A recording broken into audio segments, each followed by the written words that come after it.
Okay, that's the first 30 minutes. And which would have been part 4. This will be, oh no, this is a brand new chapter. It's not a part. That was part 1 now, because now I got to start at part 2. I'm going to reread that paragraph. A guilt offering is a sacrifice. It was distinct from the biblical sin offering. The transgressor furnished an unblemished ram for sacrifice at the temple in Jerusalem, as well as in cases of sins against holy items. I think I called it destroying religious objects, theft, the commission of fraud or false oaths, with monetary compensation to the victims for their loss, plus a markup of 20% of the value to cover the priest's earnings. What would that be for? Why would Isaiah 53? And of course, the people of the Holocaust were not unblemished. They can't, just like Jesus can't be in 53, the murder of the Holocaust cannot be in Leviticus as unblemished rams. And the kilns of the death camps where the Jewish bodies were thrown, alive or dead, just depending on how many bullets they had handy, are not altars of God. And they're certainly not at the temple, but we don't have that anyway. And that's as much his fault as anybody. He's got 66,000 followers. He can't tell them. We have to build the temple. We could be facing utter destruction the way I interpret Malachi 3. But the world's going to love us. Forget about it. It's okay. No temple. That's okay. The world's going to exalt us. Love the Jew. Messianic era upon us. Be sure he watches this with somebody out there. Not all of them where I mentioned him. A lot of people have looked at him. Literally thousands have seen his 53:10 and my commentary on it. The Jewish people murdered in the Holocaust had not made any intentional transgressions against Hitler, who I presume offered them, and did not make monetary compensation to Hitler if they did. It is the people Israel that makes themselves an offering for guilt in Rabbi Singer analysis, though he seems to be saying Hitler made a guilt offering to God of blemished rams who are the Jewish people. Remember, he said as his portion, he got the lampshades with the skins of Jews. No, the portion is the many made righteous in the first 6 verses that grows into a multitude. If the people Israel are the righteous servant, how are they also the animal to be sacrificed as a guilt offering? I mean, literally, nothing about his commentary makes any sense at all. Seems like a reasonably intelligent man. Acts like he knows everything. And to me, he's about this big. Prophet of God. Rabbi Singer. Rabbis in general. And it's just, it's night and day different. I was taught by God. So, and it's his book. And he dictated that book to me. He's very familiar with it. Everything in it. Every word, in fact. Absolute knowledge, absolute power, and he is his creation. Definition of God from him.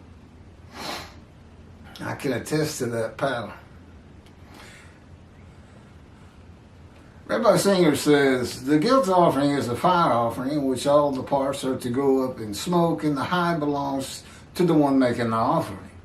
I mentioned before that during the Holocaust, Hitler not only burned Jews in the ovens of Auschwitz, but he also used their skin as lampshades and their hair as stuffing for pillows. He sacrificed these people on the altars of ovens and kept their hides as his portion. If you're going to use Leviticus, Mr. Singer, you ought to at least try to abide by its words. Adding to and taking from. This is God's book. He wrote the entirety of it. You think he likes that? You think there's a reason he told you not to tamper with it? It's because of this kind of garbage that can possibly come out. And garbage it is.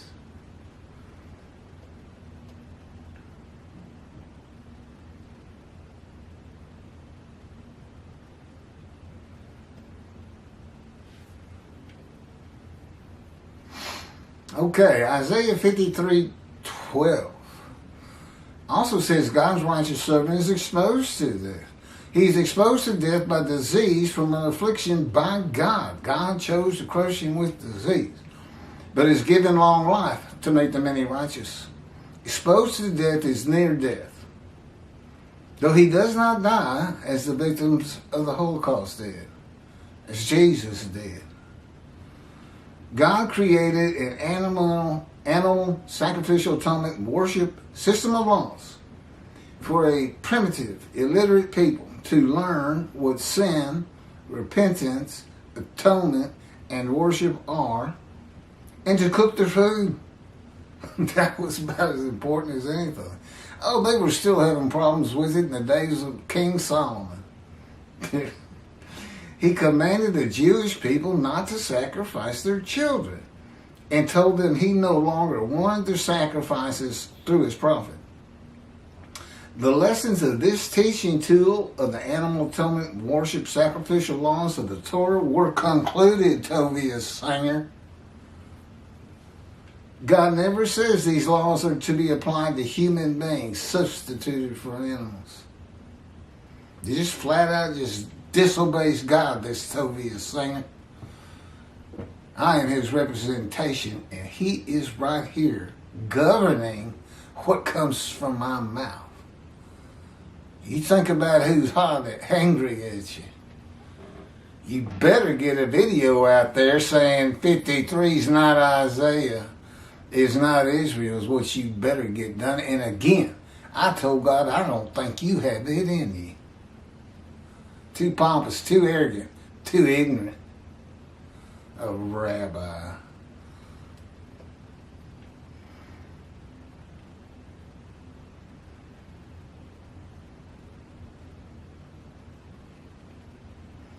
The part of verse 10, Isaiah 53, quote, that, if he made himself an offering for guilt, close quote, is interpreted by Rabbi Singer to be actually, literally, translated as guilt offering. And that a guilt offering is defined in Leviticus chapter 7.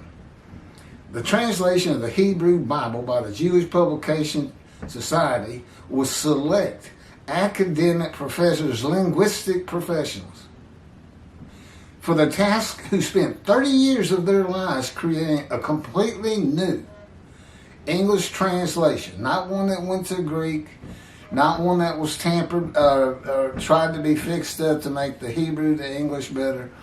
You know, you find the one that's got the quotes for Isaiah 52, 13 through 15, Isaiah 53, 1 through 6.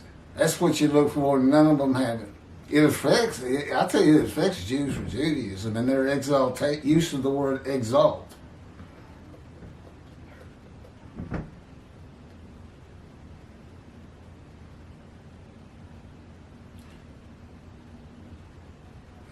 Okay, who, creating a completely new English translation, translate the Hebrew of the Leningrad Codex to be, made himself an offering for guilt.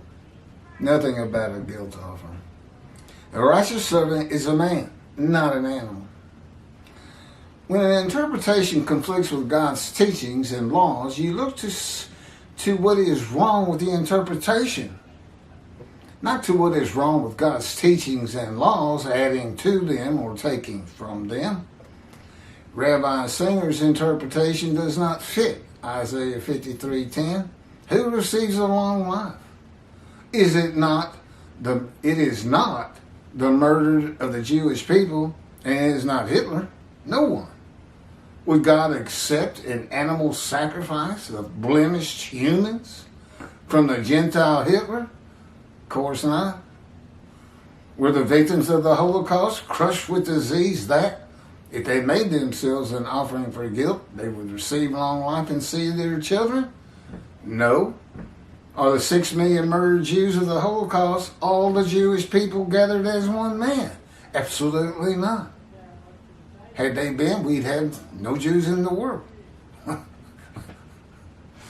I'm counting about 21 million right now. 7 in Israel, 7 in America, 7 in Europe and Britain.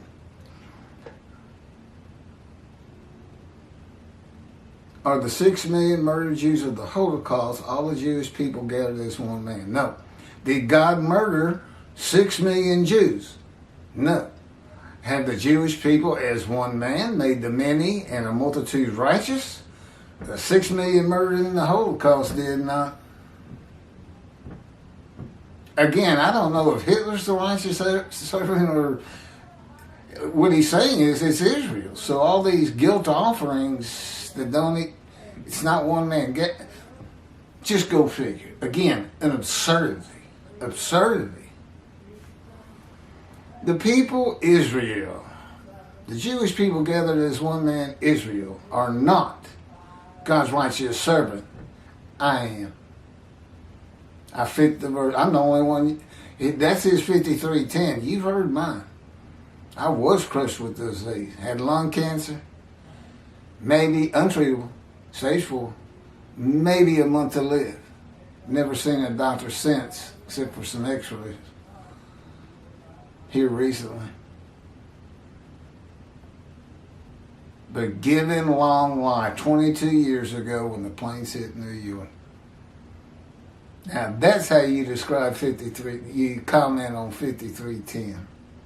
Okay, that's it for part 2 of chapter 23. I'll be picking up with Jews for Judaism, basically. This is the righteous servant Moshe versus Israel in Isaiah 53, parentheses, exaltation, close parentheses.